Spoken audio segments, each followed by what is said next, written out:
میرے عزیز، حوصلہ افزائی زندگی میں بڑی ضروری ہوتی ہے. حوصلہ شکنی بھی بڑی ضروری ہوتی ہے. کوئی غلط کام کرے تو اس کی حوصلہ شکنی کریں، اس کو منع کریں. کوئی شخص اچھا بھلا ہے اور جان بوجھ کر بھیک مانگتا ہے تو اسے بالکل نہ دیں، اس کی حوصلہ شکنی کریں تاکہ اسے کام کاج کی عادت پڑے. لیکن اگر کوئی خیر کا کام کرتا ہے، کوئی اچھا کام کرتا ہے، کوئی بہترین عمل کرتا ہے تو اس کی حوصلہ افزائی کریں.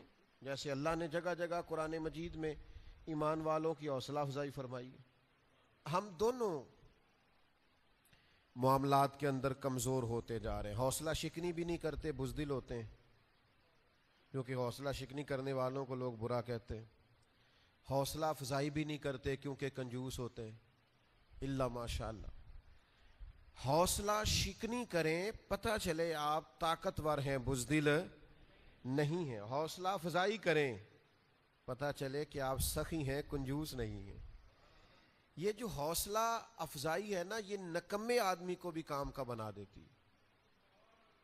اس کو بار بار کہنا تو بڑا باصلاحیت ہے، تو نے کر جانا ہے. لیکن حوصلہ شکنی، بچہ فیل ہو گیا، یہ ابھی گزشتہ دنوں رزلٹ آیا میٹرک کا، تو وہ اس نے چھلانگ لگا دی پانی میں اور خودکشی کر لی. تو جب لوگوں نے تھوڑی ریسرچ کی، تحقیق کی، تو پتہ چلا کہ گھر کا ماحول بڑا گھٹن والا ہے. وہ اس گھر کا رہنے والا ہے جہاں کہا جاتا ہے کہ تسی نہیں کدی کامیاب ہو سکتے. مینوں پہلو ہی پتا سی، میں پہلے سے جانتا تھا تیرا یہی حال ہونا ہے. وہ باتوں کی جو چبھن اسے رزلٹ آتے ہی محسوس ہونے لگی. سارے بچے ذہین نہیں ہوتے، سب کا حافظہ مضبوط نہیں ہوتا، کمزور بھی ہوتے ہیں بیچارے. کئی اللہ تعالیٰ کی توفیق ہے، پیچھے بھی رہ جاتے ہیں بعض اوقات. تو اس بچے نے بیچارے نے اس بات سے ڈر کے کہ اب تو مجھے بڑی باتیں ہوں گی، اور کچھ والدین ایسے ہوتے ہیں وہ تقریر پھر شروع کرتے ہیں تو الا ماشاءاللہ ختم ہی نہیں ہوتی. وہ کہتے ہیں میں تو تیری وجہ سے پورے خاندان میں منہ دکھانے قابل نہیں رہا. دوست پوچھیں گے تو کیا کہوں گا، فلاں کا بچہ کہاں پہنچ گیا. اس کو کمپیریزن کر کے، تقابل کر کے مختلف لوگوں سے احساس کمتری کا شکار کر دینا. اس بچے نے بیچارے نے چھلانگ لگا دی. حوصلہ افزائی کریں. حوصلہ افزائی کی ہر ایک کو ضرورت ہوتی ہے. بچے کی بھی ضرورت ہوتی ہے، اور جوان کو بھی ضرورت ہوتی ہے، بوڑھے کو بھی ضرورت ہوتی ہے.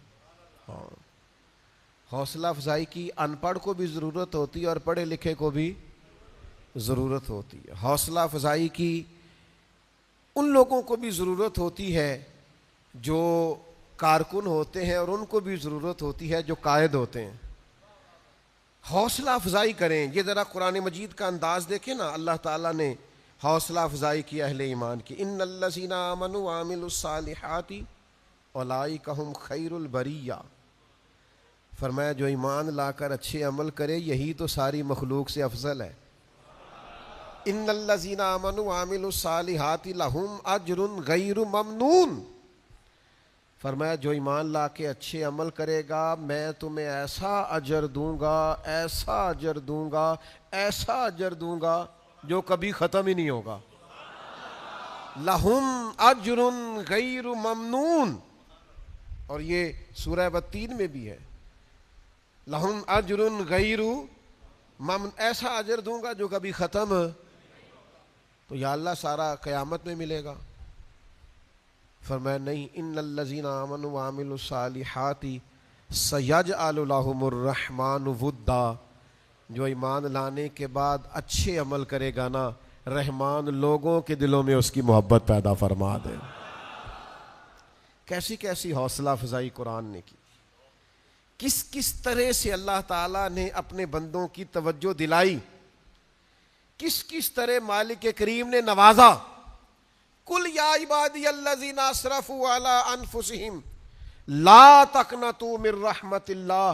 محبوب میرے ان بندوں سے کہہ دو جنہوں نے اپنی جانوں پہ ظلم کیا ہے، جن سے گناہ ہو گیا ہے، غلطیاں ہو گئی ہیں، ان سے کہہ دو لا تقنطوا من رحمت اللہ، اپنے رب کی رحمت سے مایوس نہ ہو. یا اللہ تو کیا دے گا؟ فرمایا ان اللہ یغفر الذنوب جمیعا. اللہ ان کے سارے گناہ معاف فرما دے گا۔